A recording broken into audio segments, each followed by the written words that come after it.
Good morning, honorable juries and all my friends. Let's thank to God for His blessing, especially for the good health that we have today.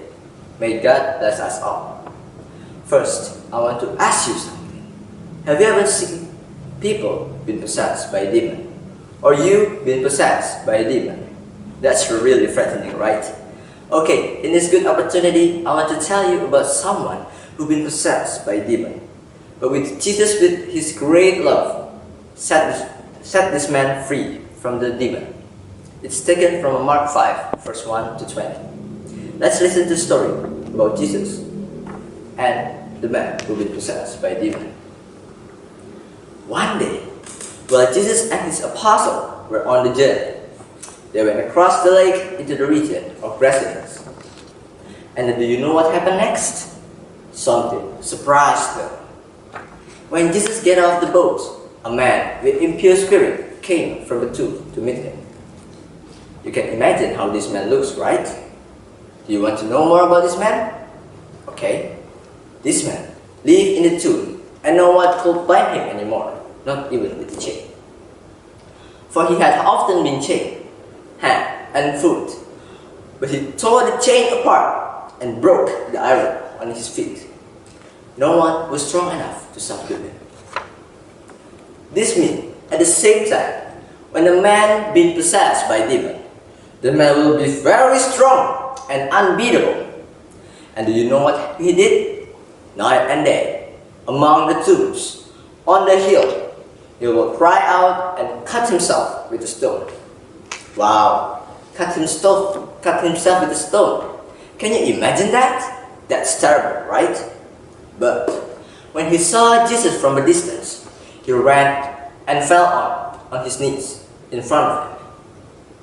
A man who'd been possessed by a demon came closer to Jesus. What did he do then? He shouted at the top of his voice, "What do you want with me, Jesus, Son of the Most High God? In God's name, do unto to me."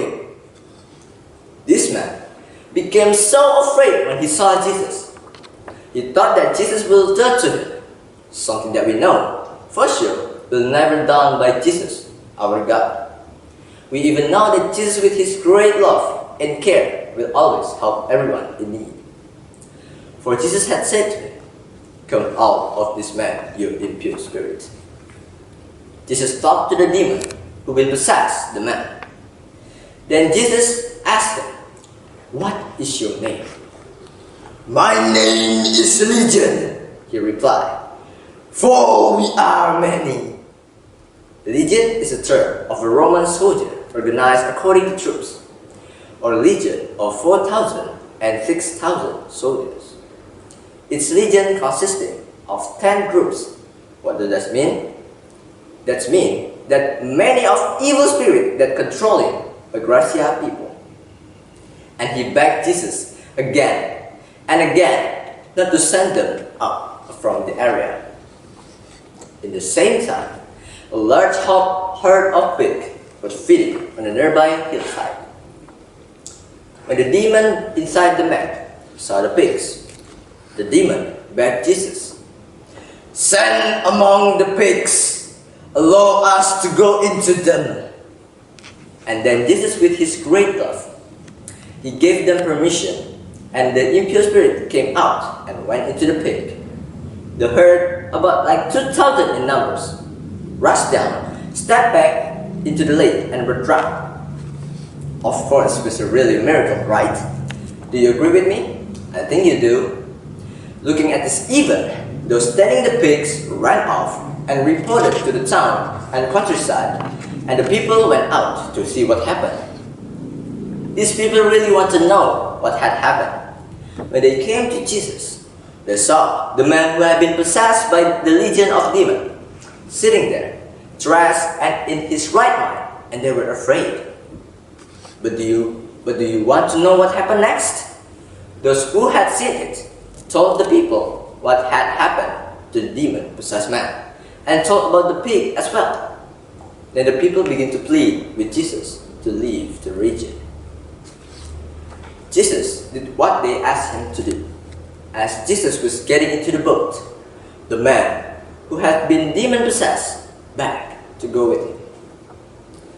This man really wanted to follow Jesus, as he was really thankful to what Jesus had done to him. Jesus did not let him, but said, "Go home to your own people and tell them how much the Lord has done for you and how he had mercy on you."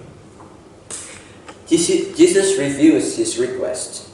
He hoped that the man could testify to everything that God had done for him. The man was asked to show him new life that had been touched by God. And the man really did what Jesus asked him to do. So the man went away and began to tell it to the Decapolis how much Jesus had done for him. And all the people were amazed. The honorable juries and all my friends, what Jesus did to the man is really great, right? Today, we learn that Jesus, with his great love, helped a man who had been possessed by demons. From this story, we also learn that his word has a liberating divine power. Jesus has power over the demons. The faith and love of God that is present in us also has the power to drive our evil with us. Do we really brave enough to accept Jesus with us so that we become clean from the power of evil? Let's ask God's grace so that we can control the evil, not be controlled by them.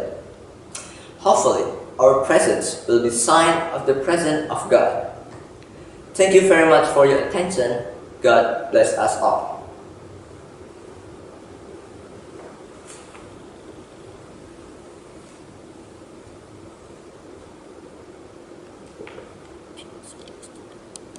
Kristus siap menit, oh oh oh oh oh.